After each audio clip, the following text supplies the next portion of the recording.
Dr. Naomi Elwood didn't believe the photograph at first. It arrived in an unmarked envelope at the observatory, slid under the office door like something illicit.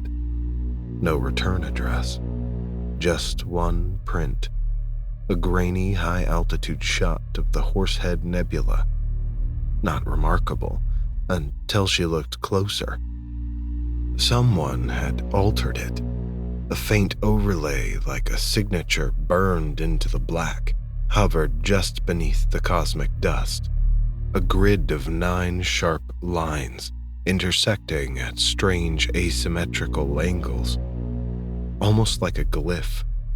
The sort of symbol you could stare at for hours and never see the logic in. She thought maybe it was a hoax, a prank from one of the grad students. She tossed it in her drawer and forgot about it. Until the next one came.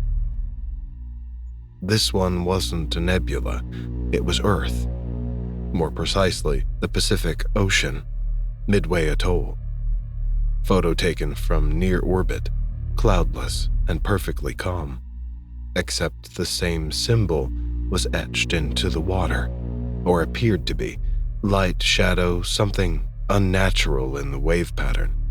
A deep impression, as if the ocean had been branded.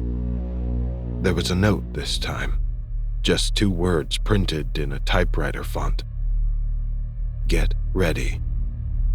She brought it to her superior, Dr. Milo Banner, director of the observatory. She expected him to laugh, maybe scold her for indulging crankmail. Instead, he went still. He opened his desk drawer and pulled out his own envelope. The same symbol. A different photo, a field of stars in Cassiopeia, blurred as if it was vibrating. The glyph suspended beneath it like it was glowing from another dimension. I got this a year ago, he said. I've had others since. Naomi stared at him. Why didn't you tell anyone?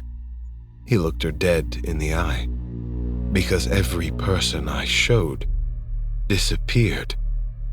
Naomi stopped sleeping. The images came daily now. Mailed, dropped in her car, left under her pillow once. Sometimes they weren't even space anymore. A photo of a child's chalk drawing on a sidewalk. A whale carcass beached in Chile. An autopsy photo from a morgue she couldn't identify, until she noticed the glyph tattooed on the inside of the cadaver's stomach. Each image closer, each one more intimate. Then she began hearing a noise. Not a voice or a tone, the precise frequency of the Horsehead Nebula's hydrogen signature. Stretched and layered until it made her teeth itch.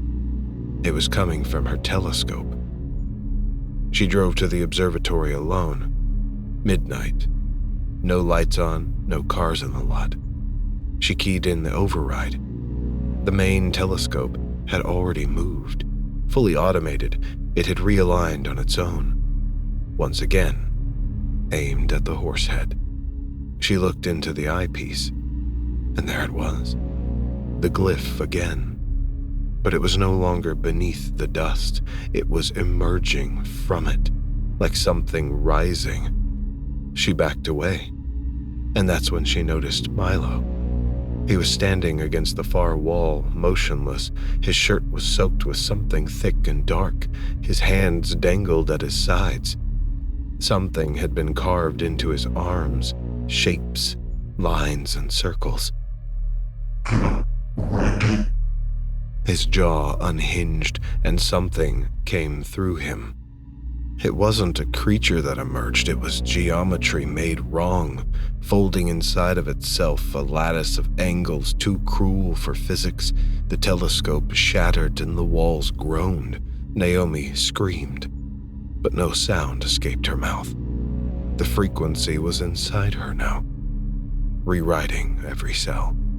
The last thing she saw before the lights blew out was the Horsehead Nebula blinking. They'd found the observatory empty the next day.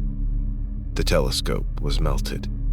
No sign of Naomi or Milo, but 5 new photos were delivered to other observatories around the globe, each bearing the same symbol, each with a different caption.